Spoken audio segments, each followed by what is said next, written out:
حضرت ابو ہریرہ رضی اللہ تعالیٰ عنہ فرماتے ہیں کہ رسول اللہ صلی اللہ علیہ وسلم نے خدا تعالیٰ کی قسم کھا کر ارشاد فرمایا ہے کہ اس وقت تک دنیا ختم نہ ہوگی جب تک کہ لوگوں پر ایسا دن نہ آ جائے کہ قتل کرنے والے کو یہ علم نہ ہوگا کہ میں کیوں قتل کر رہا ہوں، اور قتل ہونے والے کو یہ علم نہ ہوگا کہ میں کیوں قتل ہوا۔ کسی نے عرض کیا کیا ایسا کیوں ہوگا؟ ارشاد فرمایا فتنوں کی وجہ سے قتل بہت ہی زیادہ ہوگا۔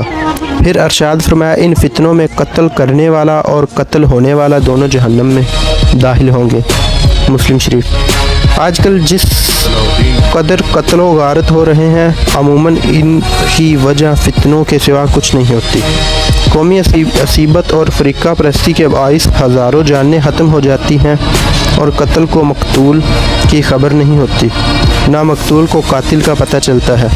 دوسرے فریقے کا جو شخص ہاتھ لگے ختم کر ڈالتے ہیں، اور اس کے ختم کرنے کے لیے بس یہی دلیل کافی ہے کہ وہ قاتل کے فریقے میں سے نہیں ہے۔ چند انسانوں کے نظریوں کی جنگ نے ایسے آلات جنگ تیار کر لیے ہیں کہ شہر کے شہر نیست و نابود فنا کر کے چلے جاتے ہیں۔ پھر تعجب یہ ہے کہ ہر فریقہ یہ بھی کہتا ہے کہ ہم امن چاہتے ہیں۔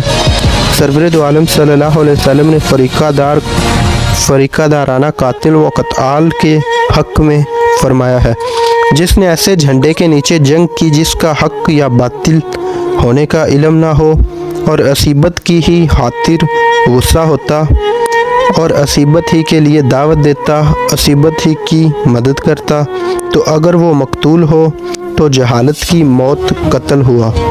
دوسری روایت میں ہے کہ وہ ہم میں سے نہیں جو عصیبت کی دعوت دے اور عصیبت کے لیے جنگ کرے اور عصیبت پر مر جائے۔